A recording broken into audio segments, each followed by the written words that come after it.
Good afternoon, everyone. It is Thursday, February 22nd at 15. This is still the Ways and Means Committee today, as it was yesterday, and probably will be tomorrow. We are continuing our work on climate resiliency funding, infrastructure funding. Just a reminder, we haven't picked up this topic in a little while, but there are a whole bunch of bills floating around the building that are designed to fund infrastructure and or related to climate resiliency. Some of them were introduced before the floods. Some of them were introduced after the floods. We are building on the good work that Ted did this summer to tell us how municipalities fund infrastructure around the country, and hoping that we can take lessons learned from that report and some of the legislative language that's in various bills and find our way to making sure our municipalities can get what they need in a way that works for them, both technically and fiscally. And so our first witness of the day is Katie Buckley, who I'm very grateful can join us today. Hi, Katie. Hi there. How are you, Madam Chair and committee members? Very nice to see you. Thanks for joining us. So I know that you've been working for the last couple of years, really helping municipalities find their way through financing stacks and project stacks, and we'd love to hear your lessons learned from that process. I'd be happy to. Katie Buckley, Vermont League of Cities and Towns, Director of the Federal Funding Assistance Program. Thank you for having me today, Madam Chair and committee members. I'm happy to be here. I have provided written testimony, which I am happy to read. I don't know if your agenda is tight for time. I'd be happy to not read my comments and just jump right in and speak, or answer questions if they're from the committee. What is your pleasure? Definitely none of us have read your comments yet, so would love for you to share with us any context that you want to do to level set your work, and really what you've seen. I don't think we have any specific questions right out of the bat, out of the gate. That's the question I'm looking for. Wonderful. Then I will just dive right in and read my prepared testimony. I like to think of myself as a voice for Vermont small municipalities, having worked for one for almost a decade. Much of what I will say to you today, you likely already know, but to me it's worth repeating. Most of the small towns in Vermont are run with no paid administrative staff. Legislative bodies, select boards, have general supervision and control over the affairs of the town, which is essentially a multi-million-dollar enterprise when considering the collection of municipal and education tax revenue. Select board members are basically paid by volunteers. Most collect stipends for their service that range from $200 a year to $3,100 a year, with the vast majority of those stipends being less than $1,500 a year. And that information comes from VLCT's compensation and benefits survey that we do each year. Most of those who choose to serve have other jobs, sometimes more than one, to make ends meet. Many have families, kids, aging parents, all the responsibilities that go along with that. For the most part, they are not professional politicians, nor do they have degrees in public administration. They are very part-time leaders, meeting twice, sometimes once each month, to carry out the business of the town and sign orders. Select boards with no paid administrative staff lean very heavily on town clerks and treasurers. And unlike the legislative body members, these are paid roles, elected and appointed, although most are barely paid Vermont's livable wage. And that's based on the 2022 Basic Needs Budget and Livable Wage Report from JFO. Clerks and treasurers are often relied upon to carry the load of complicated work outside the scope of their statutory responsibilities. Why do they do it? Because they're in the town office regularly and in the public eye, but mainly because they're committed members of their community. I often hear, well, if I don't do it, then who will? Over time, the complexity of municipal operations has grown exponentially. Since property tax is the main source of revenue for towns, local officials have limited resources to maintain and repair critical and costly capital assets. Often due to a lack of capital planning or a commitment to it, maintenance is deferred to ease taxpayer burden. Often we hear, if it ain't broke, don't fix it. This leaves municipalities in a constant reactive position of only acting when something breaks or fails. Unfortunately, when this happens, the cost to correct, improve, or replace is far beyond the municipality's fiscal means. Out of necessity, municipalities have turned to more complicated funding sources like state and federal grants to help keep their assets in operation. For the most part, only those towns with paid professional staff can operate from a proactive position, which prevents asset failure and allows the municipality to build strength in its asset base. They have the ability and the capacity to not only chase grants, but to fund their capital needs. But they have established capital programs and plans already in place to make them more competitive for the limited dollars that are out there. What does all this mean relative to the deluge of COVID era funding, ARPA, bipartisan infrastructure law, and the Inflation Reduction Act that has poured out of DC? Many of Vermont's small rural towns weren't ready to enter the race to access the money. Like many other towns, small towns across the US, they were miles away from the starting line when the gun went off. In March 2021, the American Rescue Plan Act was signed into law. It created the State and Local Fiscal Recovery Fund, which brought $1.25 billion of ARPA money to Vermont. Over $200 million of that money, which we've simply just called ARPA, went directly to 275 of Vermont's towns, cities, and villages, cash up front, unlike anything they have ever seen before and probably ever will again.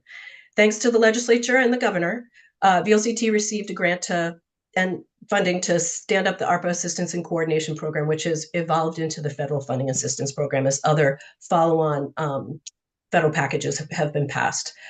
We work to assist municipalities in understanding the rules of ARPA and federal funding and navigating the compliance and reporting requirements that accompany it. Vermont League of Cities and Towns has had a front row seat to observe how ARPA and the other federal legislation has unfolded in Vermont. Because ARPA was being built while it was developed, while it was being deployed, its rules were constantly changing and evolving. As Vermont municipalities waited for their final rule to come, they largely sat on their ARPA awards, partially paralyzed in fear of the federal regulations and making a mistake to trigger clawback. But mainly, they didn't have the projects prioritized, planned, or ready, just waiting for funding like larger municipalities typically do. And why would they? They're used to being cash-strapped and operating from a reactive position. At just about the 3-year mark for ARPA, many towns have used their ARPA awards to plug growing holes in budgets that have resulted from inflation, supply chain issues, and ballooning project costs. They are also using their awards to pay for things that aren't typically or easily funded by grants, like highway garages, vehicles and equipment, fire stations, vehicles and equipment for firefighters, and of course, to help bridge expenses related to the July flooding while waiting for FEMA reimbursements. Act 3 of 2023 created the Municipal Technical Assistance Program. Its goal is to provide expanded technical assistance and administrative support to municipalities with high need that may be eligible for state and federal funding. Unlike typical grant programs, MTAP, as we've been calling it, a lot easier on the tongue, brings technical assistance and administrative capacity to municipalities, externally brings it in. It does not build capacity internally for the towns. Also, there's no exchange of money with like you'd see in a normal grant. Towns are being provided with services. The program launched July 3rd of 2023 for the first round for pre-approved towns, and we all know what happened on July 7th. The flooding essentially sidelined MTAP until October, when both municipalities and MTAP service providers can pick their heads up from flood recovery work to restart the program. MTAP uptake has been slow, as we again see that small towns don't have the projects identified or prioritized. Just getting legislative bodies to yes in accepting MTAP assistance has taken a lot of time and effort.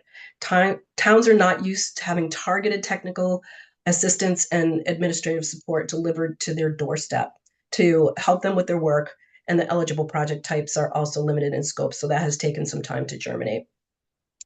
As municipalities contemplate taking on big, expensive projects, they're challenged by knowing how to do them correctly or how to fund them. Grants can be the most difficult piece, and many municipalities refuse to use them because of the hassles they present. Below, in my written testimony, in no particular order, are some of the impediments VLCT has witnessed in its work with Vermont's small towns accessing grant funds. Hey, Katie, before you jump into those bullet points, Yep. can you tell us an illustrative story about a place where it just didn't quite work, or where it was too much like, I know Westford was trying to do a pretty significant project around wastewater that wound up With sort a of failed hitting bond vote. many impediments. Yeah, I don't know if that's a helpful example or a comfortable example, or if you have another town that might be more illustrative. I don't have deep details about Westford, except for the fact that I believe the project was near fully funded. And it had a defeated bond vote. And I think similar occurred in West Burke, where the project is essentially fully funded and it failed in a bond vote. And so, like I said, I don't have deep details. If I had to guess as to why that happened, it probably stemmed from messaging around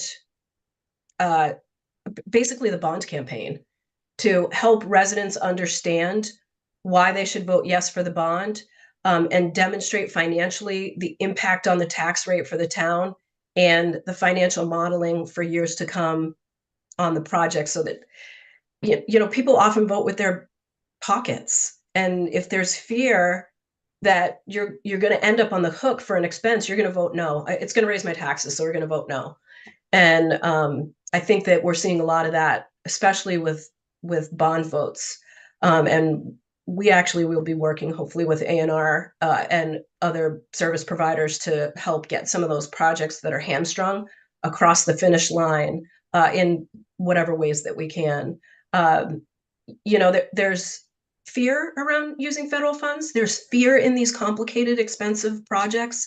It's a lot easier when a town is just paying cash to do a project. It's paid for. It's bought and paid for, right? There's nothing unexpected when you have to incorporate rates and fees. And the more complex the project gets, the more scary that is for taxpayers to wrap their heads around and support. Thanks. So it wasn't a specific example. It's more of a general. Okay, that's great. Thank you. And I know you're looking across so many communities. So, and this is an incredible list that you have here in your memo. If you want to share it with us. Brain dump. I hope that's okay. No, I love it. Do you want to share it with us? Absolutely, absolutely. And I can sort of summarize if that would be easier, and take out some of the commentary. I just have to get my Word doc back up. It's my first time testifying via Zoom. Oh, it's a very different thing. And it is a very different thing. So thanks for your patience. So some of the impediments and ideas that we have, one is an impediment is raising local match. That has been a traditional problem for towns to just have cash on hand for what is often a 20% match, 25% match, 10% match, or probably some of the smaller ones, sometimes 50% match. So if you have a $250,000 grant, you have to come up with $50,000. That is a really hard thing for a town to do. It's also an equity issue. It's harder for a smaller town to do that than it is for a larger town. So if there is a way to eliminate local match, we're all for it. Governmental funding and accounting skills gap. ARPA really shined a spotlight on this. And all of this federal funding shined a spotlight on the fact that in Vermont, elected treasurers, there's no requirement to be a treasurer other than you need to be a registered voter in the municipality you serve. So there's no requirement to have any education, training, or experience or in any form of accounting. So you can walk in blind and be a treasurer. In addition, legislative body members generally don't have a deep understanding of governmental accounting, financial reporting, or financial management. And on top of that, there's no requirement in Vermont law for a municipality to follow any accounting standards. There's no uniform chart of account. There's no requirement to have a professional audit. And so as a result, every town in Vermont is different in how they organize and manage their money, which makes it incredibly difficult and time consuming to offer technical assistance. And federal grants often have accounting and auditing requirements that if a town doesn't have that in place, then they are on a steep slope to go up to reach that federal funding. Finding grant opportunities on the state of Vermont web pages is very difficult. It would be fantastic if the state agencies and department posted all their funding opportunities as a tab on their homepage. Same layout, same placement on the page for every homepage for every department and agency. It would help everybody, not just municipalities. Yeah, I think we could do a step better and have all grant opportunities on the same web page for the same, because it is just one state of Vermont. I agree, but I'm not trying to ask for too much. Just on. Oh, Katie, come on! I know. Let's do it. Okay. Municipal workforce and leadership needs more ongoing role-specific training and education. It should be a requirement and it should be free. Then folks will be willing to sign right up for that training. All of the training that my program has done over the last 2 years has been free, with the idea that we are funded with public money, therefore our information should be ungated, open to the public, and our trainings are free because it's funded with public money, not with member money. So our trainings have been free and we have had a lot of uptake on them, which has been fantastic. Municipal office communication, coordination, and organization and collaboration needs some skill building. Local officials need a better understanding of their roles and responsibilities as well as others and how they can work together to advance municipal goals.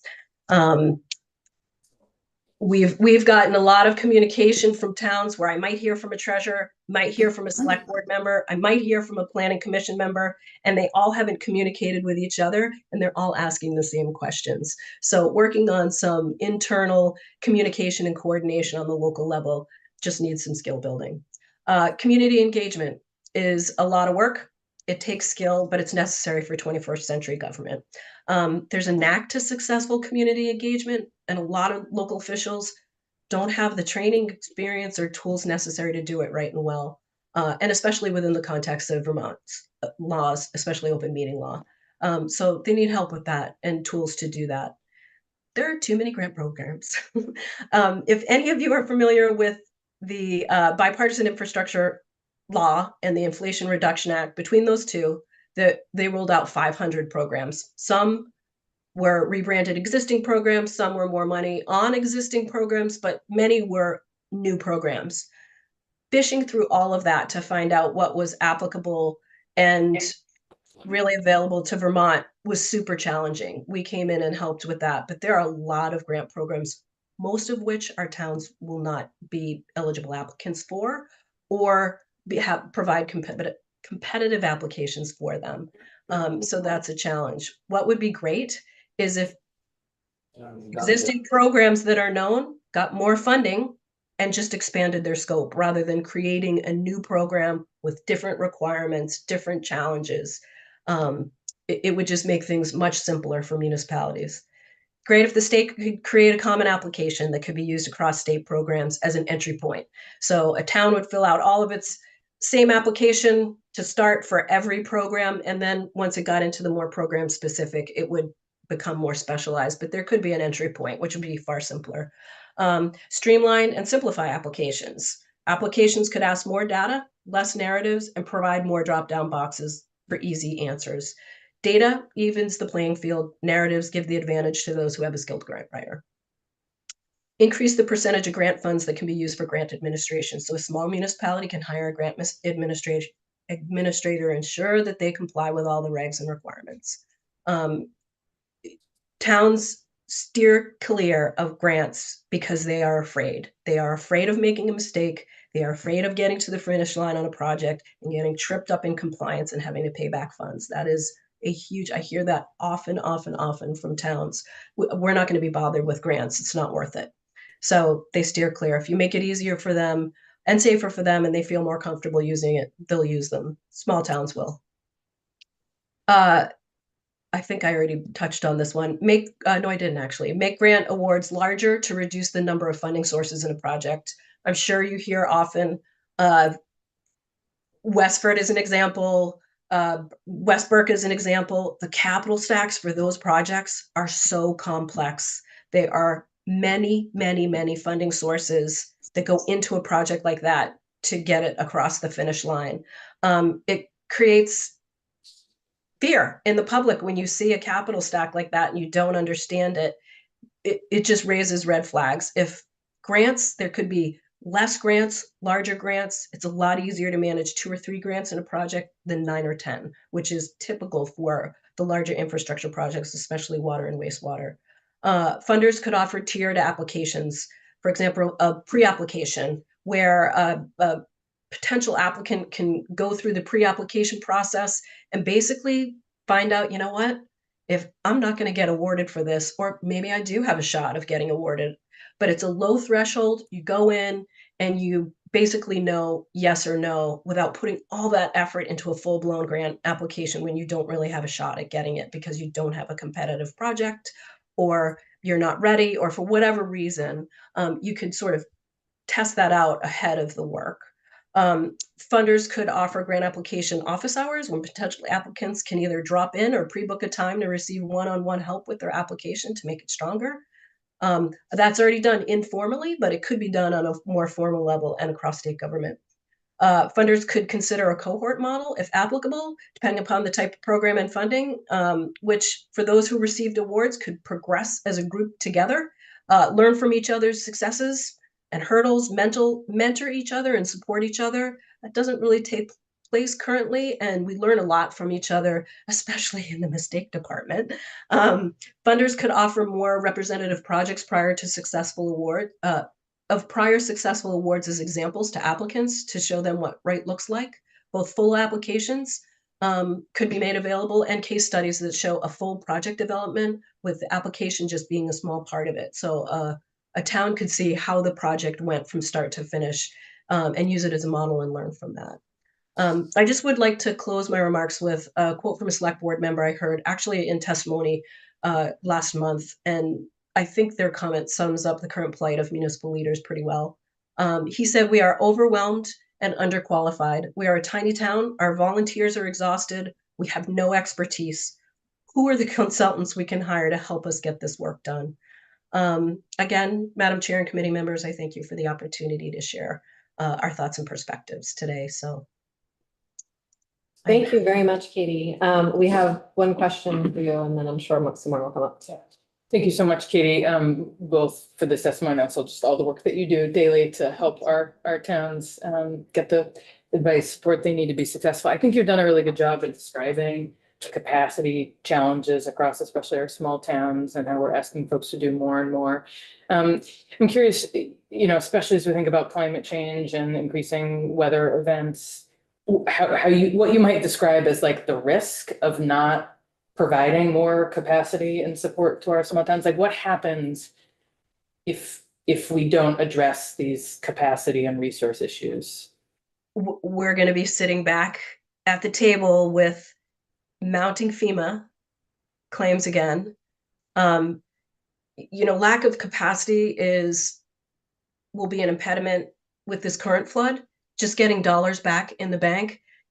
If towns don't have the help to chase the literally hundreds of millions of dollars that are out there for mitigation, we're going to be back in the exact same situation again, as we were in Irene, as we were this last summer. We have the knowledge. We have to implement the knowledge to make the change so that the next time we're sitting here, our dollar amount, our threshold, our risk to human safety is significantly reduced. We might not even reach a disaster declaration next time, right? Isn't that the goal? We can't turn off the weather. It's a reality, but we can set ourselves up for success, but it's going to cost a lot of money, most of which we can't put on the backs of taxpayers of Vermont. So we have to access federal tools to do that. Yeah, thank you. And just a follow up, I think again, you've offered some really concrete things that we might consider about how to draw down federal dollars and have a one-door grant and a simplified grant and technical assistance to support communities. I'm curious if you have thoughts about where that lives. Is that within state government? Is that in a public-private partnership? Is it with our nonprofit partners? Who does all of the coordinating and the supporting and kind of aggregating of resources? Is that VEM? Is that VLCT? Is it? I think it's a collaboration between all of us. So I would actually like, before you answer that, to add to that question, you suggested a bunch of things in your testimony, like larger grants so there can be fewer grants in a stack, or have all the websites match so that people can go to all of them easily. And I think we're sort of asking you to think one step further about a one-stop shop. And so when we say all of them only works if someone is sort of holding the whole thing together so that, so yeah, would love your thoughts on that. don't That's have to a name an agency, but like what you think of the idea of just sort of a one-stop to have really ease this journey for. project Yes. navigators is really what it is. It's like a wing person on your project where that project navigator, and we do a little bit of this. So just full disclosure, we got some ARPA money from the state. We also got some additional money to expand our services through the Federal Funding Assistance Program. And we offer a service called Consults on Call, where a town will come to us and say, we have this project, we want to do this thing. And we meet with them and basically offer them consultation services all along the way. We analyze their project, we do high level feasibility, and then we basically put together a potential funding stack, give them some steps, they go off, they complete those steps. That model could be replicated and used. Pick a place where it could live, right? There's lots of places that it could live. I think that people coming together and thinking about it and coming up with a model that would work, I'd be happy to be part of that conversation if it were to take place on a bigger scale. Representative. Thank you, Katie. I was sitting here nodding to myself as you gave, particularly the beginning of your testimony, where you were sort of describing what you're seeing around the state. And Is that you, Representative Temro? It I is. can't see your face.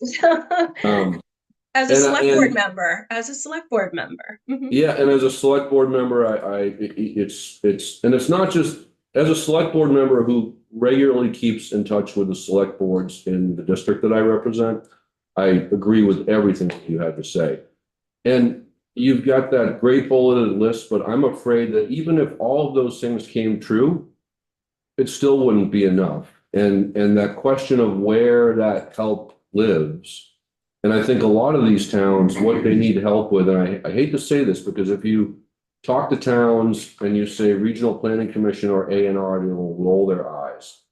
That's what towns have the hardest time with. Anything having to do with A&R or regional commissions, but regional planning commissions. But the towns, at least the ones that I interact with on a regular basis, they're all on their back feet. They don't have time for planning. They can't plan. And so that function has got to happen somewhere else for, a lot of these are going to be transportation projects, but they're also going to be emergency management projects.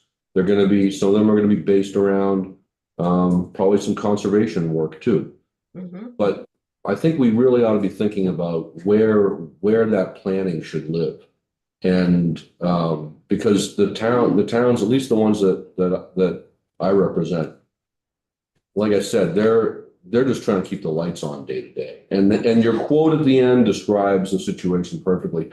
The other thing that I've seen, and I think this has happened over the past 10 years or so, the rate of turnover that you see on boards these days is not what it was 20 years ago. And they're much more complicated jobs than they were 10 or 15 years ago. And the learning curve is much steeper. And people are getting out before they're even really fully trained. And I really worry about that. That's one of the things that's the sort of thing that I can wake up in the middle of the night and worry about that sort of thing.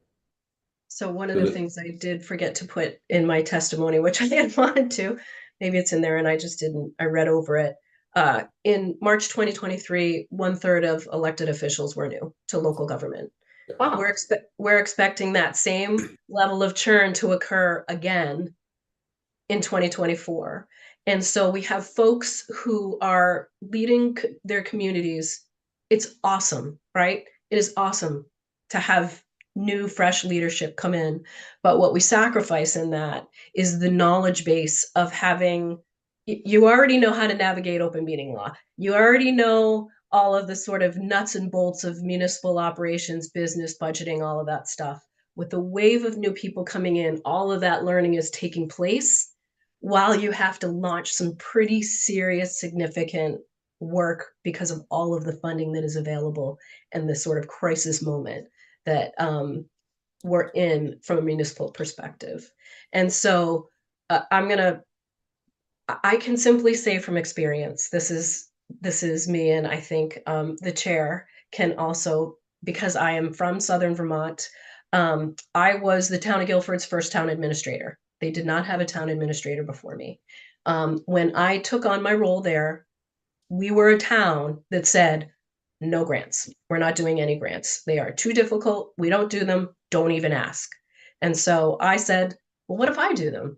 I'll take care of that. I'll do it. I'll manage it. We'll do the projects. We went from only taking our state money and no grants, very easy grants, paving grants that are just almost like cash in the bank anyway, to probably $1.75 million in grants. We had a water line, we did some sidewalks, we rehabbed our historic bridge, wing walls, you name it. There's grant funding there for that. But without a staff person, you don't have the institutional knowledge.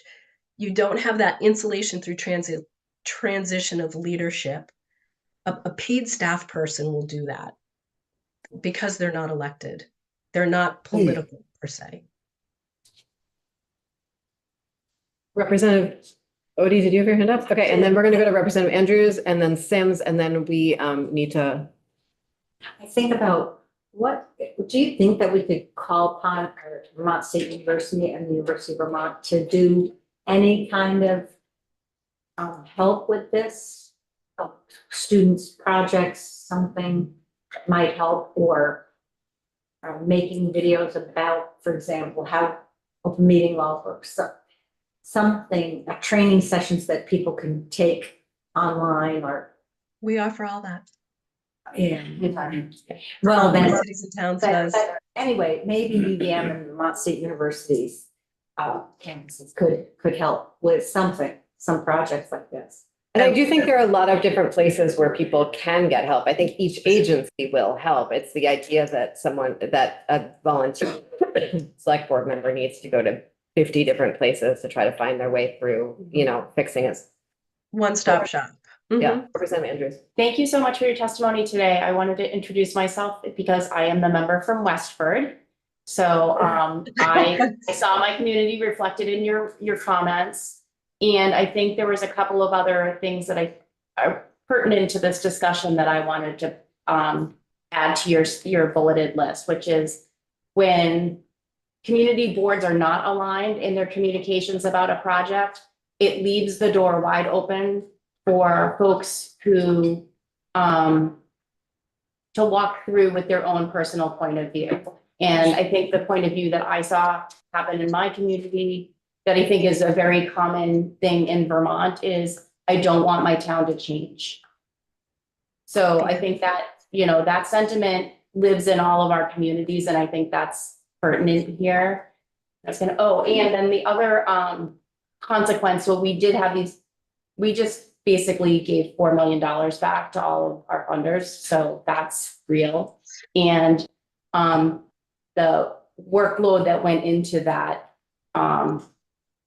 Herculean effort to try to make a wastewater system work for our community has resulted in several members of our town office leaving their roles. Like dozens and dozens and dozens of years of experience out the door. So that is something that I feel personally really distraught over. And I just thought I would share about that. Thank you. It's heartbreaking. It is. Mhm. Representative Sims, and then we're gonna need to hear from our next witness, because I am not managing our time very well.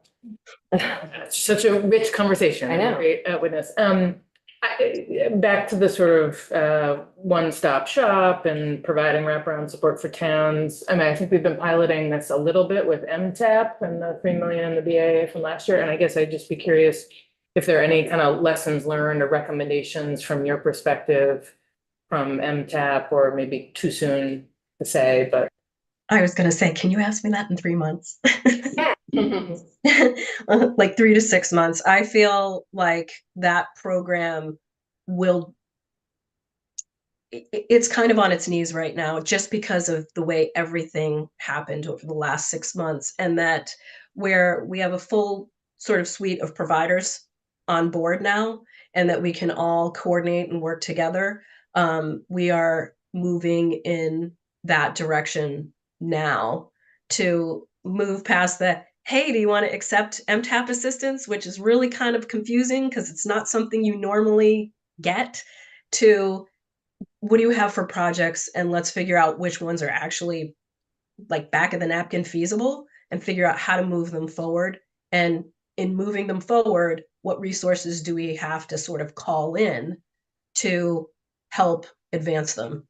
Because it's not, without additional capacity being brought to the town, it's too difficult to do a project of scale without any assistance, whether it's hired or it's a group of RPCs, VLCT, all the program providers coming in and offering services, a support system, essentially. Thanks. Thank you so much, Katie. I really appreciate you joining us, and I hope you can come back when our ideas are a little more fleshed out. I'd be happy to. Thank you, Madam Chair, and thank you, Thank you. committee members. I'm going to just stay on and listen if that's okay. Please do, and glad you could join us. Thank you. Next up, we have T. Thomas. Hi, thank you. Thank you for joining us. I'm Emily Kornheiser. I'm the chair of the Ways and Means Committee here. We are in the middle of a very big picture conversation about essentially how we can better draw down federal funds in a way that won't overburden our tiny towns who have no capacity. And so really glad you could join us today to think about these issues with us. Well, thank you so much, Madam Chair, and the committee members for the invitation. And Ms. Buckley, your testimony was just phenomenal and so spot on with essentially what I think I'd like to talk with you all about. Some of you may have met me in my past role as the Water Finance Director for ANR, managing the Clean Water and Drinking Water State Revolving Funds and Clean Water Fund. And so have definitely spent a decent amount of time trying to get state and federal dollars into our very small Vermont communities in, let's say, normal times, which is not necessarily the times that we are living in right now, where we have this kind of tsunami of dollars. But I think for the purpose of the conversation today, I am speaking to you all in a slightly different role. As the CEO of a national outcomes-based financing company called Quantified Ventures, and spend a lot of time nationally working with pretty much all colors of money to try and get those dollars invested in climate and health and other kind of community ecosystem investments. So do you mind introducing yourself for the record before you? Oh, I apologize. T. Thomas with I apologize, Madam Chair. T. Thomas with Quantified Ventures. So. Thank you. Okay, back to the actual content. Sorry about that. Back to the actual content. Thank you. Okay, so prior to this conversation, this testimony today, have been part of an unofficial group that has been working to try and advance climate and sort of this green finance conversation across the state. So nationally, our organization has been moving a lot of these state and federal and philanthropic dollars into rural communities. And I think some of the kind of the big picture points that I wanted to convey to you, both from how money is moving to our state entities, and then also our nonprofit and wraparound service partners, as well as our municipalities, really will echo Katie Buckley's testimony of some of those just really absorption challenges that we're having across all of our institutions in Vermont. So in our role, we are pretty heavily biased towards action and scale. We do a lot of technical assistance and financial structuring, and that looks a lot like trying to increase the amount of these bipartisan infrastructure law and Inflation Reduction Act dollars into some of our smaller rural communities. So we work with the Department of Defense. We directly move money for the U.S. Forest Service. the USDA. We are part of EPA's environmental finance centers, including the Environmental Finance Center in Region 1. So really adjacent to a lot of the types of investments that you all are grappling with. How do we best get those dollars absorbed into the state of Vermont? So we spend a lot of time thinking about how do you make a market in a small rural community that doesn't have the capacity, and what are the kind of wraparound ingredients needed to put together sort of a deal. So we do a lot of work with the bond market, we do work with corporate sustainability dollars, and then we do a lot of work of trying to make a lot of these different colors of money move, quite often with philanthropic dollars, to kind of help a transaction pencil or come together. What do you mean by color of money?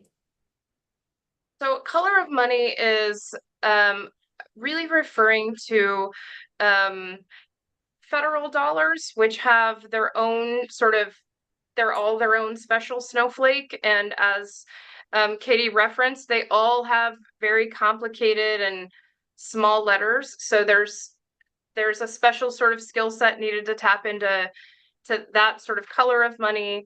The way the state of Vermont puts money out to communities and nonprofit partners is sort of its own color. We would look at use it as a way of like referring to like a funding stream and all of the requirements and nonsense that comes with it. It's almost like the stack. So we spend a lot of time talking about like a capital stack. So if we're talking about Westford having dozens of sources of dollars coming together, each one of those are stacked with lots of different, what we would call colors of money, with a lot of requirements associated with them. And so I think that's what we refer to. So thank you. That's very fun. Okay. Yeah. Yep. So I think kind of some of the high level message that I wanted to convey to you all is really money isn't the problem. And again, I think this reiterates the previous testimony pretty well. Quite often we get communities and partners that reach out to us saying, oh my gosh, we need money. There's so much money.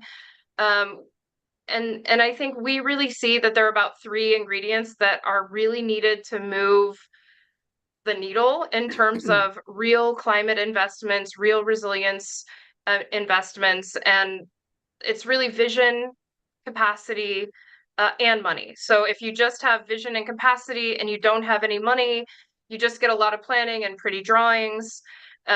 When you just have capacity and money, but you don't have vision, you don't have an imagination for what's possible in this moment where we have a lot of money, then we just end up resorting to business as usual.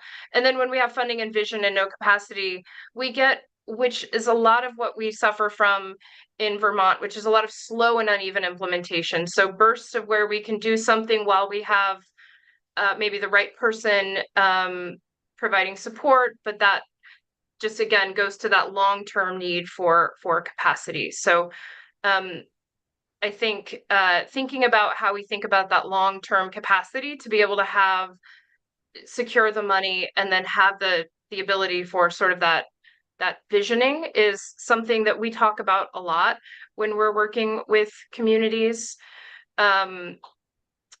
I don't think it's super helpful to go too far into talking about some of the individual federal funding sources that we are tapping into.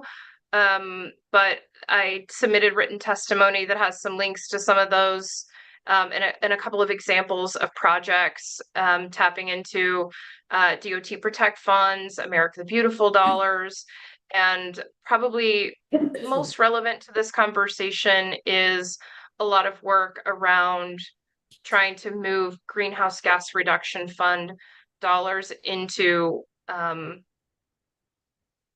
states and to get that to be a broader kind of investment than just energy and EV charging stations.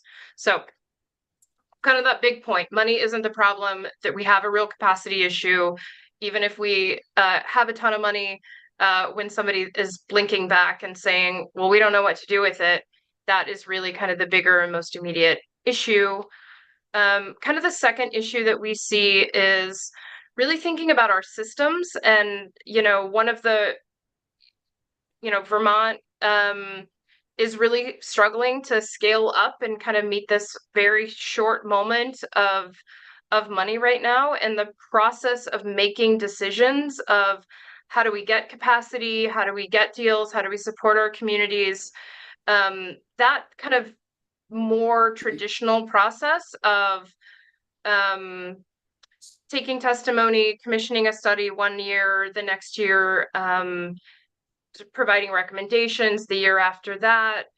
That has worked really well, and it has led to a lot of phenomenal, like our Clean Water Fund really happened through that type of a process. I think some of the concerns that I think we all probably share about trying to meet this moment in the state of Vermont is that some of those systems, by the time we would work through sort of a normal process to say, all right, here's what we want to do when it comes to climate resilience investments across the state, really thinking about ways to sort of fast track that to the degree possible, given the fact that, we are a couple of years into the bipartisan infrastructure law. And then right now, the Inflation Reduction Act is a year into spending. And we are working with lots and lots of states, North Carolina, South Carolina, Texas, Florida, California, Idaho. So we're doing these kinds of scaled investments, even in small rural communities, through lots of different permutations around climate, like right now.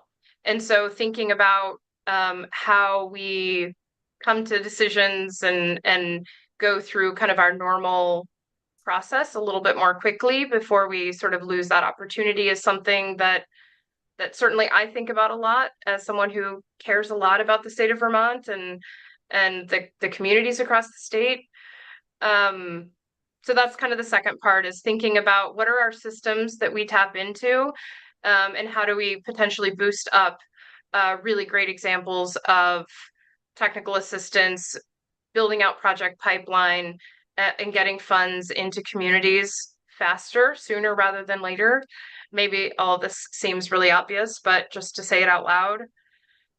And then I think the third sort of recommendation is thinking about taking a step back. And this is always really easier said than done, but thinking about moving away from a siloed approach to dealing with community. We know that, there is no such thing as a single issue struggle, right? To quote Audre Lorde, no one lives a single issue life. We have lots of overlapping issues that all fall under the broader umbrella of climate. And so what we're seeing is that this power in different states and different communities that are really looking at, that have a holistic vision of what it means to meet climate goals and meet climate emissions reductions. And so that way we kind of have a central vision that we are solving to.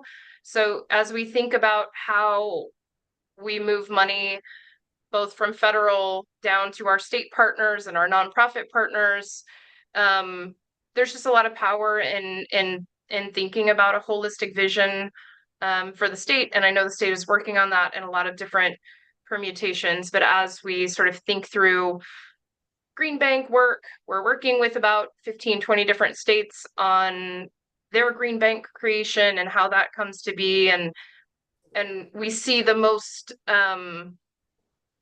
success happen when there is sort of a holistic vision where we don't have sort of energy off on one side and housing off on another side and water and climate resilience over on the other side, that it really is this sort of holistic vision. So I know we're running a little bit short on time, so I will pause there. If there are any questions, I'm happy to answer them. But thank you for the opportunity to speak. Yeah, Jim. Hi, and thank you very much. And if Katie's still listening to this, since you would be directed at both of you. I was struck kind of indirectly, both by what you were saying and what Katie was saying with the following, which kind of comes at this issue from a different direction. We have, and your comments about Katie's in particular being overwhelmed, a bunch of volunteers, select board members, and I was one for a dozen years, quite a long time ago. And how much work there is and how hard it is to get it done. But the other side of that is, back up, Katie's comments in particular about getting help for people who are essentially volunteers to get the job done. But I was struck by the fact that as we try to get money through the pipeline, through the funnel to individual municipalities, that regardless of what we say, we have a finite amount of money. And I'm struck by one comment that select board members are overwhelmed if they're told to go to the regional planning commission or some such thing.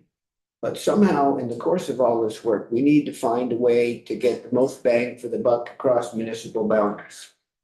And that may involve your RPC if you have one that's very helpful, or some other method, mechanism, and I don't mean to disrupt the flow of your conversation because it's all very, very interesting, but I just want to point out that somehow we need to look at things from that end of the funnel also. Thank you. Representative Anthony. I was very attracted to the overlap between each of your testimony in the aspect of how daunting it is for small communities to aggregate funding sources. And again, when in doubt, some of the questions that you've raised or the chair has raised, I kind of follow the money. And I remember a proposal that is in a bill that the treasurer talked to us about a while ago, harnessing the average daily cash balance and turning it into a revolving loan fund for a portion of it. I think that was 2 weeks ago. Okay, 2 weeks ago. Great. And saying to myself, and I actually asked him that question, that maybe in the process, his office would be the ideal one-stop shop for stacking. Not that I would ask the treasurer to get involved in regional prioritization or project level stuff, but the stacking issue, if that could be lifted from the shoulders of the select boards and whatnot, that might be in itself a major achievement and free up some talent and some burnout to talk about visioning and leadership as you've described it. Just a thought. Thank you. Thank you very much to you. Appreciate you joining us. You're welcome to stay on for our next person. I appreciate you taking the time. Thank you. Next up, we have Chirag Lala. It's Chirag Lala from the. Chirag Lala. Thank you. I'm sorry about that. Thank you for joining us. No worries. Thank you very much. Before I get started, is there a final stop time that I should be aware of? I know we're a little short on time. We have about 12 minutes for you. Okay. I'm sorry about that. And we would love to have you back another time. Oh, it would be my pleasure. It's no problem. So Okay. I have some slides, but just given the time constraint, I will pull them up and kind of go through them a little bit fast. But as you mentioned, I would be thrilled to come back, and I can, of course, if there are subsequent questions, file a summary of my testimony with source. Thank you. That's very helpful. Okay, so it looks like my screen sharing is disabled. So Oh, 1 second. Sorry about that. Any second. No Getting problem. there.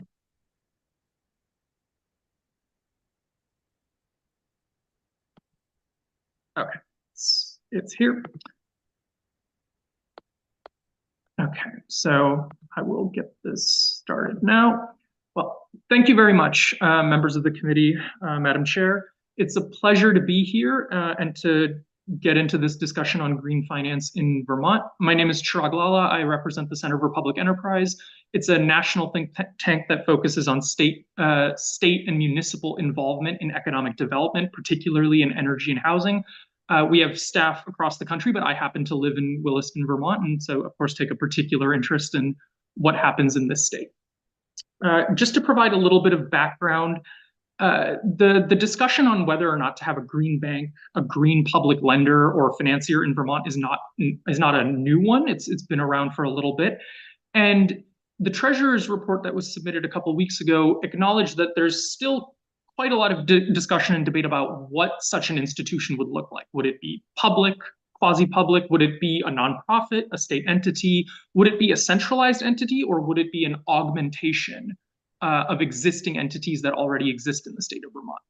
I wanted to use this presentation and this testimony to just answer, no matter what form it takes, whether it meets any of the qualifications that I listed, there are some roles we want such an entity or a fund to take on, no matter how we might end up constructing it.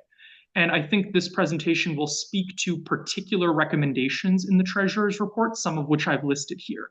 My office has a specialty in public banking design, green banking, and green financing, as well as the elective pay provisions of the IRA, which allow states and municipalities to claim many of the tax credits in that law. And so I can speak to those as well if committee members are interested. Now, one thing we all know about Vermont is that we have existing public lenders in the state already, as well as other institutions already tasked with addressing aspects of the climate problem, aspects of the resiliency problem, et cetera. We have many institutions. However, we do lack, and this speaks to T's presentation especially, certain coordination among these institutions for particular investments in addressing climate change, energy resiliency, nature-based solutions, and so forth. An institution that can not only get everybody oriented towards a common goal with respect to the state's investments, but also leverage sources of finance such that together we might have more access to resources than we might otherwise have if we were working on our own. My organization comes at this from a kind of project development perspective, and we ask ourselves, if a state's going to get involved in project development, either directly as an owner and operator or indirectly by aiding private entities and nonprofits, what sorts of bottlenecks stand in the way of that project development? Because certainly for decarbonization, a big aspect of that will just be building more and more projects or installing more and more projects than we are already doing. And by and large, we can identify a couple of bottlenecks that exist for projects. This includes having bridge or construction financing to get the project through its initial period or to a point where it can claim federal or other state money that might not be available to it right away. Cheaper sources of financing that can replace, frankly, quite expensive or constrained sources of private finance, or potential sources of purchasing or demand that the project may not have access to right away, or insurance against certain things that are not available in the private market. Green financing entities have provided some or all of these in the past, but if the state's going to try and address those needs, what it really needs is its capacity and the ability to leverage some of its own financing capabilities. Those two things are very important, and it needs to be able to build some expertise in the project development process. This is a little figure I've illustrated to show how involvement of state financing can make projects cheaper. I'm happy to return to this figure later on and talk through it in more detail. Now, there are many, I'm sorry, did someone say something? That was a great image. Thank you. That's Oh, all. of course. Yep, and you all have access to the slides online as well. So if you want to pull them up and take a closer look at that image, please feel free. Now, there are many, many federal opportunities, and there's an aspect of T's presentation that I'd like to echo in particular. That is that we need an infrastructure to be able to access these. It is not just enough to say that we need staff who can look for certain opportunities and apply for them. There are cases right now where there are federal funding opportunities available to where even if we were interested in them, we might not be able to tap into them without having, say, an organizational infrastructure or additional and supplementary sources of financing to make sure that an entity that can claim the federal funds can make full use of them. As I mentioned, my office has particular expertise in elective pay, and this is just one example that I will highlight here. Elective pay allows a municipality or even a state agency, if it chooses to own, for example, solar or storage resources, to get tax credits on them. But in order to get it, you have to get that project to a point where you can claim the credits. That is, you have to get a solar project operational under your own ownership. That takes other capacity, skills, and financing that the state needs to provide, or at least create the infrastructure to facilitate before that other federal funding comes in. So at the moment, we may not be able to claim a lot of it, but we can get to a point where we can claim even more to advance our efforts. So I do want to highlight a couple principles that we should emphasize for establishing a green public lender in the state. And when I say green public lender, again, I should reiterate, I don't necessarily mean one or other form of the various types of entities that were debated or that were mentioned in various reports or testimonies here, but rather that I am describing an entity that can undertake certain functions. The first is that it should have control over some pot of money or have some sorts of financing capabilities of itself, the ability to make loans or the ability to take even equity positions in certain kinds of projects. The second is it should have a critical function, which is that coordinating both private, nonprofit, but also state institutions that are already focusing and heavily invested in the climate problem. Speaking to folks in Vermont, one person used the phrase optimization of capital across both various agencies and across the whole state. What we are really talking about is an entity that can take these various sources and build them towards making project development happen in a way that if one or the other were trying to do them on their own, they might not be able to. Alternatively, another way to think about this is that if the entity becomes involved, it makes it easier for entities that are already doing this work to do more of it than they are already doing. And finally, I'd like to speak a little bit to the kinds of technical assistance and staff capacities that would be required for such an institution. A critical one is the ability to just undertake underwriting of loans, to assess the risks of loans, to be able to craft loans that can fit into various project deals, to be able to speak to the needs of areas of energy, housing, resiliency that it would like to intervene in. And another is to be able to help municipalities plug into that source of funding. This has been spoken of before today, or before members of this committee here. And one example I can, of course, give is helping municipalities file the IRS forms that would be required to claim tax credits, right? Many may not have that capacity. Many may not have experience filing those kinds of forms before. I can speak as an example that that is one area that the bond bank is looking into in Vermont, and that is something we need more of if an entity were going to be able to do this on a larger scale across instrumentalities and agencies in the state. This is sort of a picture I have here of where the Vermont Green Lender, whether it's a fund or a bank, or whether it's housed in an existing agency, where it would kind of fit in on the schema of project development in the state. You can imagine it as a kind of hub and spoke for activities targeting decarbonization or resiliency. And I think the crucial thing is, Vermont hasn't lagged on setting goals and targets and scientifically based objectives for itself. We have a pretty good sense of what we need to do to tackle various sets of problems, or at least we know where we have to start. But one thing about prioritizing project development and investment is going project by project isn't enough, right? When we have scarce resources, when we have scarce time, having an entity that can coordinate towards a particular goal that it may very well be a recipient of from the legislature or other entities in the state is vitally important, because ultimately it's going to have to pick and choose how to allocate those funds, what projects to help, what not to help, or decide where its resources can do the most good and identify where the project bottlenecks are. And so having it at the center in a way where it can coordinate, complement, augment, supplement, or aid various efforts or undertake ones of its own is vitally important. And I will end on... Before you end, can you just go back to that last chart for just a second? I just want to be really clear in my understanding that in order to get the funds, the federal funds from the feds, that's where the federal funds would come from, to both your, repeating myself here, to our state instrumentalities as well as to stakeholders, we need to set up this sort of intermediary body. Yes, and so it's not necessarily the case that every source of funding requires the body, right? But the body is helpful in a couple of ways. it's helpful in identifying those sources, facilitating applications, but also creating the necessary infrastructure to be able to harness certain kinds of funds. It is not enough for a local government, for example, to try and tap into tax credits if it has no project development capability, or Okay, if it thank you. has a project or can't find funding, so on and so forth. Okay. So I've mentioned some of these things before, but I do want to just give a few pictures of how such an entity might operate in Vermont. And I want to highlight a few use cases for such an entity, whether it's doing these alone or in conjunction with other entities. The first is to deploy a variety of just innovative financial tools. My office submitted to Sorsha a couple documents that list some of these and what they might be. One of these in particular that I want to highlight is to make use of revolving funds. And we've seen other experts recommend this as well, because in that case, you can take what amounts to a limited capitalization and use it repeatedly, leverage it over time, and potentially grow it over time to have more projects.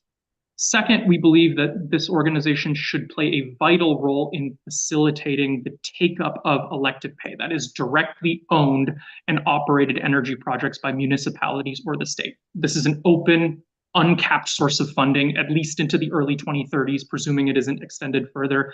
And it's a source of money that Vermont need not compete with others with. If it has the projects, it can claim that money.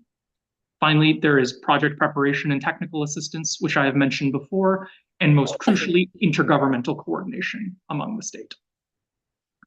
Before I wrap up, I just want to say I'm very open to questions, and I submitted resources on some of these topics to Sorsha. If you look through them and are interested and want to ask further questions, we stand ready to help with that as well. And I'm also happy to submit a summary of this testimony with information on any of your questions if we're not able to get through all of them today. So thank you very much. It was an honor to present. Really appreciate you joining us. No, it's fine. Perfect timing. No, it was like the most. So it was like a most good perfect- answer. Is everyone okay? Yeah, they just pick up Okay. the sticks. so. Okay. Thank you so much for joining us. We will get back to you with any questions. Really appreciate your time. Thank you. Yeah, no, sorry. I do have another client supposed to be 30. Okay, perfect. I can probably be a few minutes late. It's on the Senate side, so. I'm sure they're running late too. Yeah, exactly. My name is Emily Brown. I'm the Deputy Commissioner of Insurance at DFR. And I came prepared to talk about I think it's H105, sorry. It's okay. There's two bills that are almost. I know. I Whichever one you want. apologize. And we're not, we're picking up like 4 different bills Yeah. to smush them together at once. So you can Yeah. refer to the S bill if that feels better for you. So I'm really here to talk about the changes to what are currently the Vermont Fire Service and Training Council assessment, which is done kind of between the Department of Financial Regulation and the Tax Department.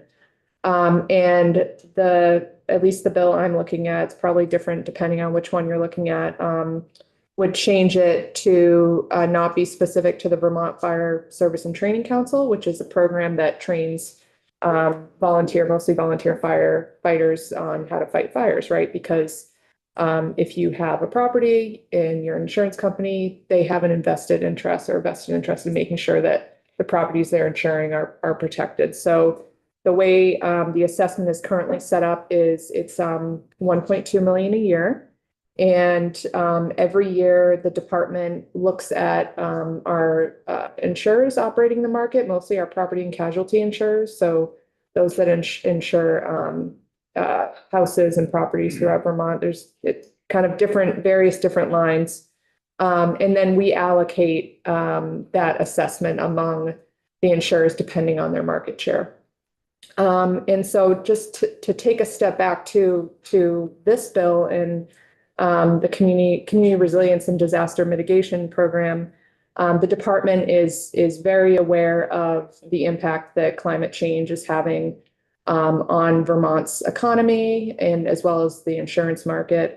In 2021, we did put out a study that looked at what the impacts are on Vermont's insurance market specifically. It's on our website if you're interested, and we can share the link, and found that hailstorms, gradient wind, and thunderstorms were kind of the main climate factors that were impacting properties in Vermont. We all know flood obviously is another huge impact. And then just for some education, mostly flood is not covered by the insurance companies we regulate. There is a small market for private flood, but most flood coverage is handled through the National Flood Insurance Program, which is a federal program run by FEMA. And then obviously many Vermonters don't have flood coverage. There's a very small percentage. Standard homeowners yes. insurance, if your basement gets flooded, covers none of that. It does not cover it. Yeah, there is. Anthony to talk about. Yeah, there is a backup coverage that is optional to add on to your homeowner's insurance. And just personally, my basement was flooded this past July, and I was able to use that backup coverage, right? But it's generally your homeowner's insurance, your basic policy is not going to cover flood damage.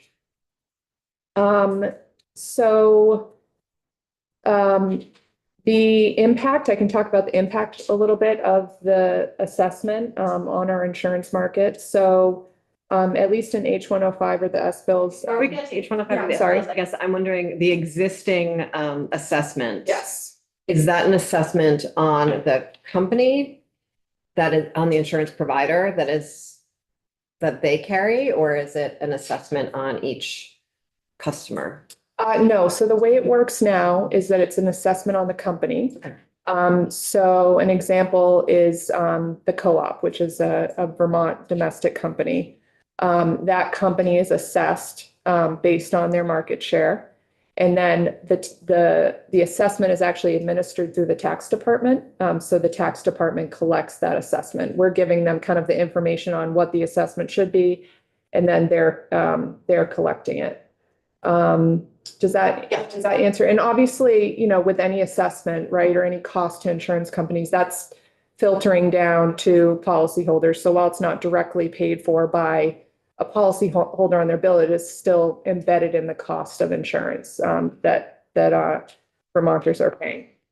I think generally we do think that I think there were different versions that had a percent assessment versus a flat dollar rate. I think the flat dollar rate, as far as the administrative complexity, is preferable from the department's point of view.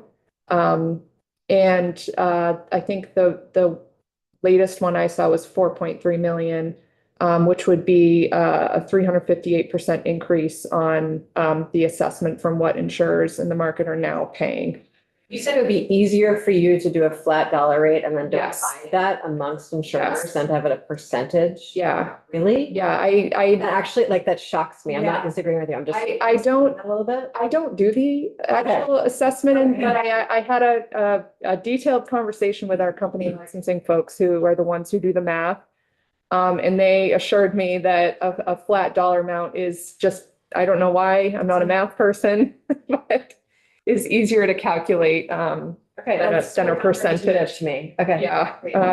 So as I was saying, it would be a 358% increase on the current assessment, and the largest insurer in Vermont by market share would go from paying an $80,000 assessment to a $283,000. And I actually have the breakdown of the list and what the impact would be to each insurer. I think it is important to note that our domestic insurers are in the top 10 writers, top 11 writers in Vermont. So they would be seeing probably the most impact from this change. I think that generally we encourage that, that insurers, and we did in our report, that insurers really try to take market-based approaches to mitigating climate risk, whether that's providing like a value-added service to insurers, such as like a water shutoff valve or something that could really help, lessen damage that is maybe from severe weather or other, extreme weather events. And we passed, or I think it was last year, we passed a value-added service provision, which actually allows insurance companies in Vermont to offer Vermonters products and services that they can then use to help mitigate risk. And that can be, it's not specific to climate risk, but that could be a climate risk mitigation tool that the insurers can currently use under current statute to help benefit Vermonters who are experiencing property loss due to climate change. Yeah, thanks for all this. Quick question about the report. Did look at all, you talk about sort of market-based solutions, Yeah. and I imagine those would be kind of like property by property Yes. versus sort of community-wide Right. resiliency efforts. Was there any sort of analysis about, you know, savings and how they might accrue when you can kind of do the community-wide project that saves a lot of homes versus the Yeah. home by home investments? Yeah, I think that's a good point. So the report didn't get into what the dollar amount savings would look like. But it did encourage, right in the intro, it said it encouraged insurance companies to partner with the state and municipalities on policy matters like building standards. So I think it did recognize that it's not just a policy by policy solution, but it's definitely, a global or statewide solution is needed. So I think it's probably both, right? When you're looking at the involvement of insurance companies. And just a follow-up question, I think sometimes we hear concerns when we're talking about insurance about like retaliatory. Yes, yeah. That's about all I know, other than that word, can you explain a little bit? Yeah, I just spent the morning looking into this issue. So generally at a high level, some of you might know insurance is a state by state regulated system. So in Vermont, we regulate our insurance market. New Hampshire regulates their insurance market. And what you'll find is that a lot of states will have either retaliatory fees or retaliatory taxes. And what this means is that if, let's say our fee for a license is $100, but New Hampshire's is $500, we'll say, okay, insurance company, if you want to be licensed in Vermont, you will pay the higher of the $100 or your domestic state.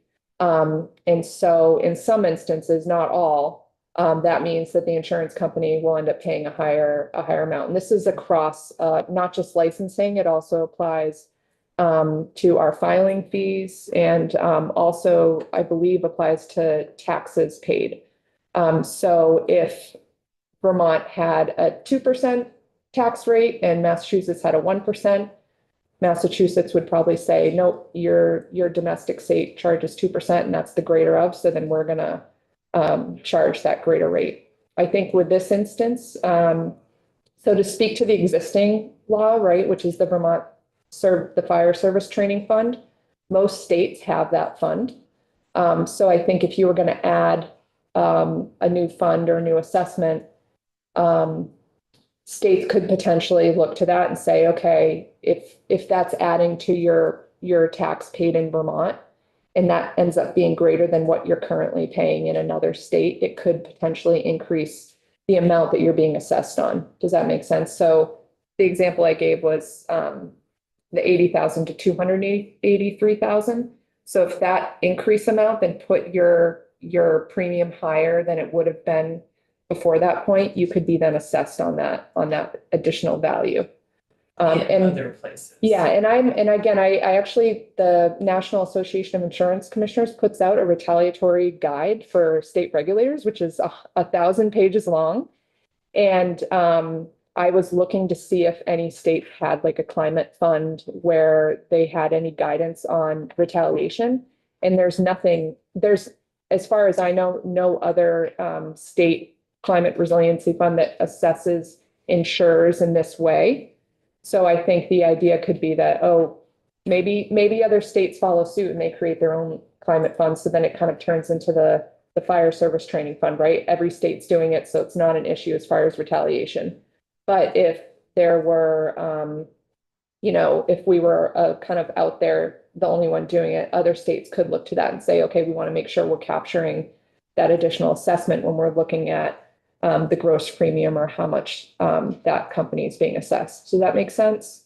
Yeah, that's helpful. I mean, I'm a little surprised you say that there's nothing else like this, because I know this bill is modeled after Although they have their own. Yeah, so I was doing a little research. There are other programs that I know that might assess insurance, but I think there's one in Alabama, it's called Strengthen Alabama Homes, and that is an assessment on insurance companies, but then that's used for new roofs, right? That then is directly leading to lower insurance premiums. So it's kind of in a way balancing itself out because it's directly related to the policy. So the insurance companies are then able to give consumers back premium for improvements that they're making to their properties. And I'm not, again, I don't. Hope here that we would. Yeah, make that totally. that would keep everybody Yes, safer. exactly.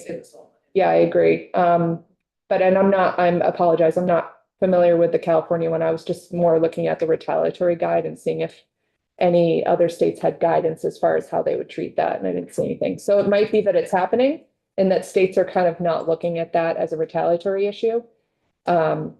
But again, I'm just not sure. It's not something that exists now as an issue, but it's kind of out there as something to think about. Yep. Thank you very much. Yeah, thank you.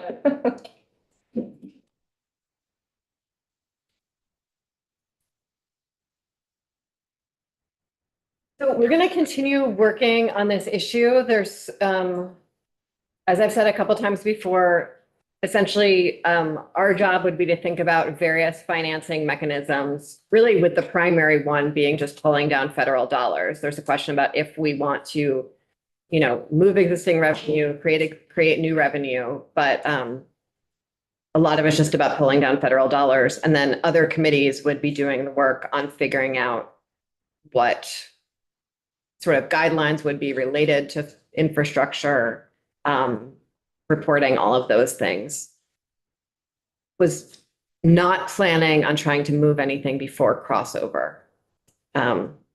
So this is an ongoing project that we can be sort of slightly slower and more thoughtful about as we go forward. But just sort of think about who else you might want to hear from or think about with regards to this project, because we've been having some pretty interspersed stuff, but I'm not actually going to ask you for that now. Just think about it, because we are going to pick up a totally different topic, which is H10. Last session, we received a bill from the Commerce Committee that we ran out of time on, and they had sent over to us. And so I wanted to be kind to our committees and pick this one back up before crossover. And it's still relevant because veggie still exists and there's still a sunset in place. And so we're gonna have to do something about veggie this year. And I personally did not remember anything about the bill and wondered if maybe no one else would remember anything else about the bill. And so I've asked Rick, who's a new member of Legislative Council, to join us and talk us through it. And then Chair Marcotte's gonna pop upstairs and tell us their committee's thoughts on it. Rick, thank you very much for joining us. Welcome to Ways and Means. I don't think you've been here before. No, thank you for the invitation. Rick Sagel, Legislative Council. We're very glad to have you. I want to give a little caveat for Rick. He was not the drafter of this bill. It was David Hall. And so he has picked up and adopted it as his own. So thank you for that. Sure. And in our committee, we tend to have council share their screen when they're taking us through legislation. I don't know if Sorsha warned you of that situation. She did. Wonderful. You're taking away all my, I was gonna say, should I share my screen? This is Oh, my sorry. first time here. You're taking away all my thunder. So sorry. I would love to introduce myself, but I think we're on a short time schedule here, but I'll give you a quick summary of how I got here. I'm actually from Texas. I'm new to Vermont, so I appreciate your patience and me maybe not understanding certain things about the state, but I'm learning quickly. For example, I know what veggie stands for. I did not know before coming here. It's not vegetable, it's actually much different. So yeah, like the Madam Chair said, this is a bill that David Hall drafted. It was in House Commerce last session. They passed out version 7.1, which I have on your screen. You might be looking at the introduced version. It is very, very different, as the chair and I realized yesterday, than the version 7.1. So I'll go through that version. Yeah, that'd be great. Thank you. Okay. So we start off and we're in 32 3325, which is where VEPC, another acronym I had to learn, the Vermont Economic Progress Council is created, and then we'll talk about veggie here in a second. I'm sorry, one second. We did not vote on this. It was referred to our committee during crossover week and we did not pick it up. And so it's still on our wall. We did. We voted on a lot of things last year. There was like a dramatic no vote from you, was that? That was TIF. Oh, okay. I get all the vegetable acronyms confused. TIF is not a vegetable. There's no vegetable related. I get all the Yes, soup yes. acronyms. And I mean, I get the difference between veg and TIF is, Okay. for the record. great. So if I may, I'm gonna summarize. I'm not gonna get stuck in what's already in statute and what's not being changed in Thank you. statute. I'm gonna proceed to what the proposed changes are. And we're gonna start here with vacancy notification. In addition to the stylistic, if we see a his or her, we typically change that to the member or the individual. So besides that, subdivision 3, the council, meaning VEPC, shall provide not less than 30 days notice of vacancy to the relevant appointed authority, which shall appoint a replacement not later than 30 days after receiving notice to avoid a gap in a vacancy there. Down to page 3, we're under the operation of VEPC, and we're adding subdivision 4, which says VEPC shall adopt and make publicly available a policy governing conflicts of interest that meets or exceeds the requirements of the state codes of ethics and shall include clear standards for when a member of the council may participate or must be recused when an actual or perceived conflict of interest exists, and a provision that requires a witness who is an officer of the state or its political subdivision or instrumentality to disclose a conflict of interest related to an application. One more addition to the operation: the council shall not enter into executive session to discuss applications or other matters pertaining to veggie under subchapter 2 of this chapter, unless the executive branch state economist is present and has been provided all relevant materials concerning the session.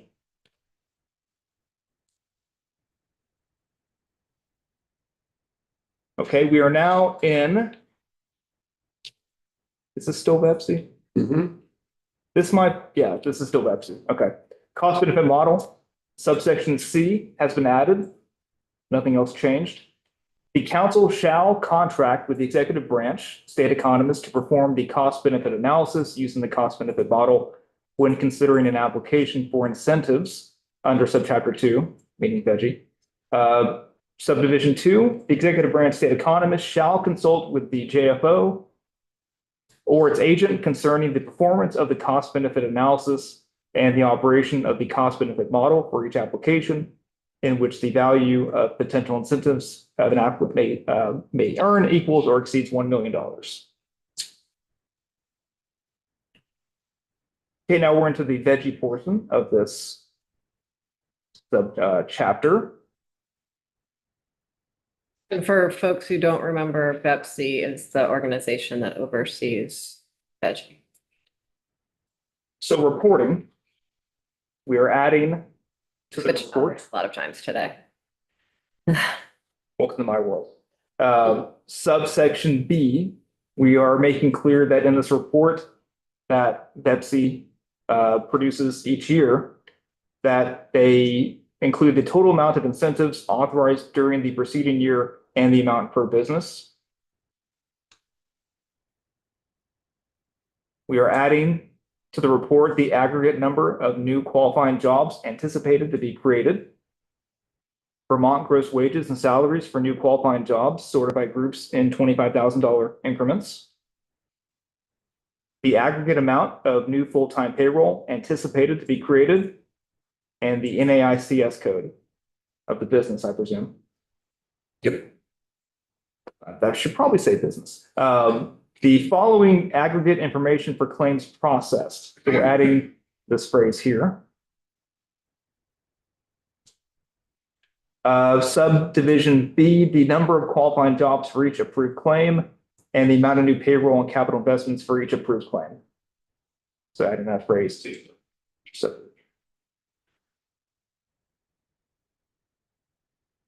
Still in the reporting, notwithstanding a provision of this section to the contrary, when reporting data and information pursuant to the section, the council and department shall take steps necessary to avoid disclosing any information that would enable the identification of an individual employee or the employee's compensation.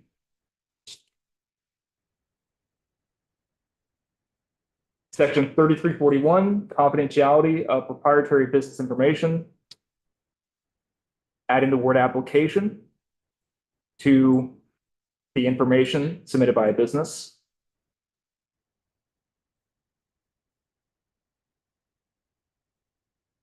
Let me just read the sentence here. Information and materials submitted by a business concerning its application, income taxes, and other confidential financial information shall not be subject to public disclosure, but shall be available to the JFO or its agent upon request of a legislative member of the council or upon JFO or a standing committee of the General Assembly.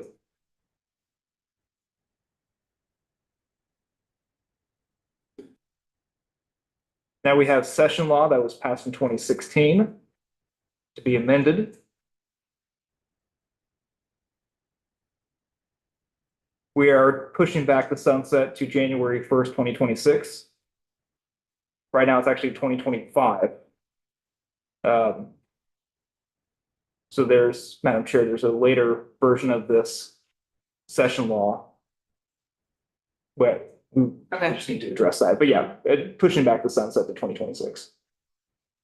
And then you have section 6, which would be a study on a task force on economic development incentives composed of the following 5 members. You have one member of the House Committee on Commerce and Economic Development and one at-large member with experience in business and economic development appointed by the Speaker.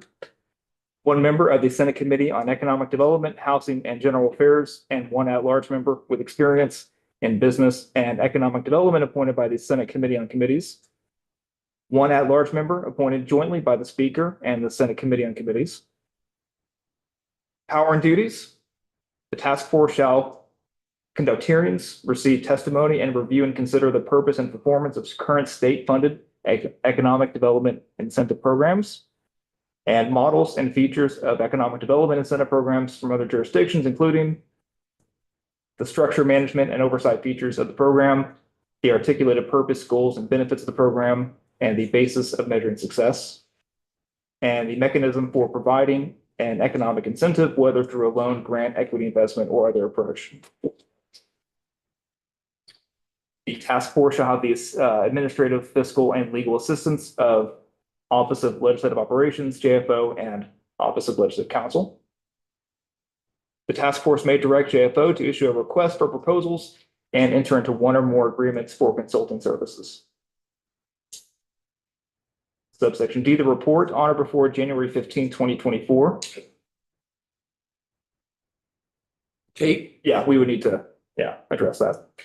The task force shall submit a report to House Committee on Commerce and Economic Development and the Senate Committee on Economic Development, Housing, and General Affairs with its findings and any recommendations for legislative action, including whether and how any proposed program, addition, revision, or other action would integrate with and further advance the current workforce development. You don't have to read it word for word. Okay. Okay, thanks. And in meetings. First, again, we need to adjust that. This is our first 123.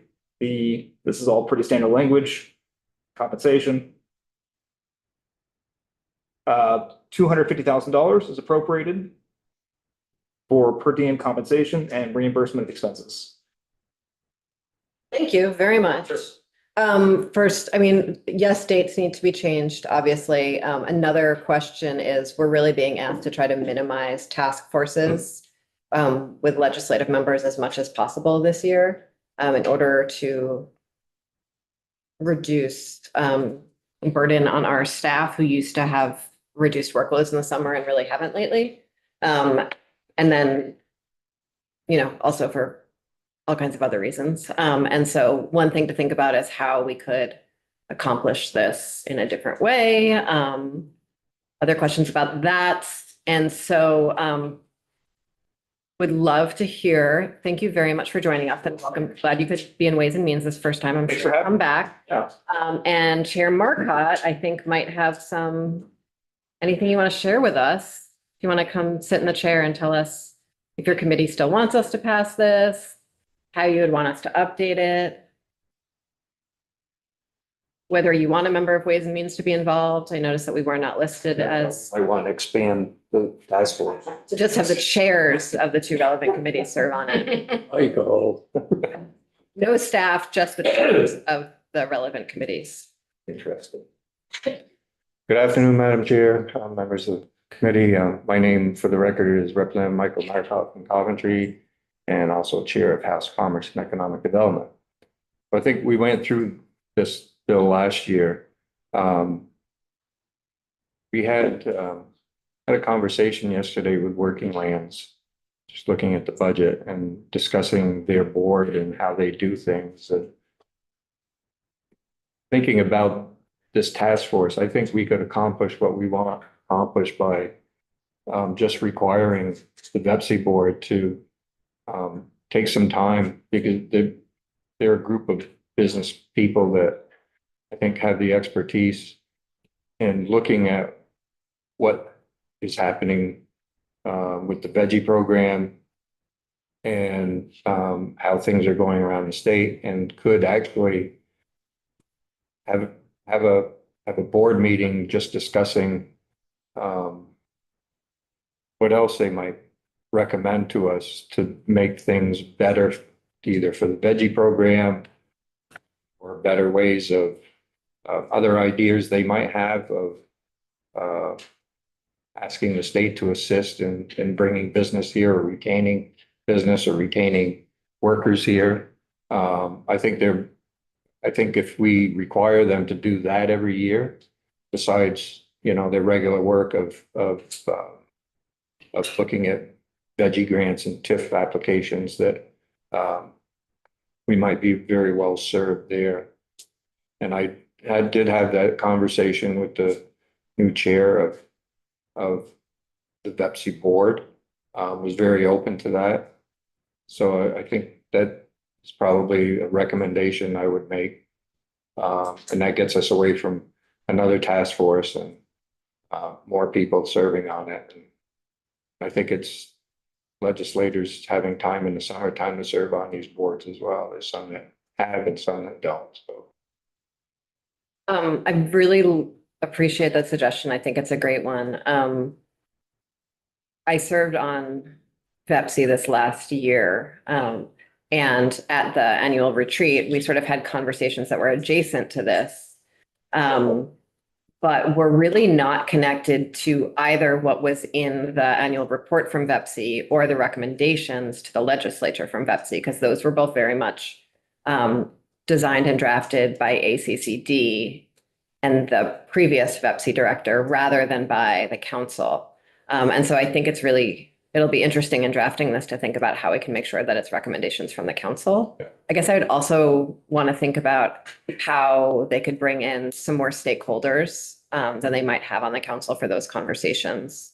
And maybe getting, regional, how they could make sure that they're really talking with folks in various regions who might not always be represented on the council. I think it's a good idea. It's being able to bring others in to have those discussions would be helpful. Representative Anthony? Yes, thank you, Michael, for that thought. I guess I'm willing to be convinced. I just think fresh eyes help in this endeavor of rethinking the strategies that are available. And I say that not to brag, but I was a charter member of VEPSI way back before it gave out money. And I can remember their discussion amongst the original founding members saying, I don't know if our original charge, which was planning economic development, but not handing out checks, was going to, in some way, steer us in a direction that would take away from the wisdom that we could deliver in the, here's where the Vermont economy ought to go.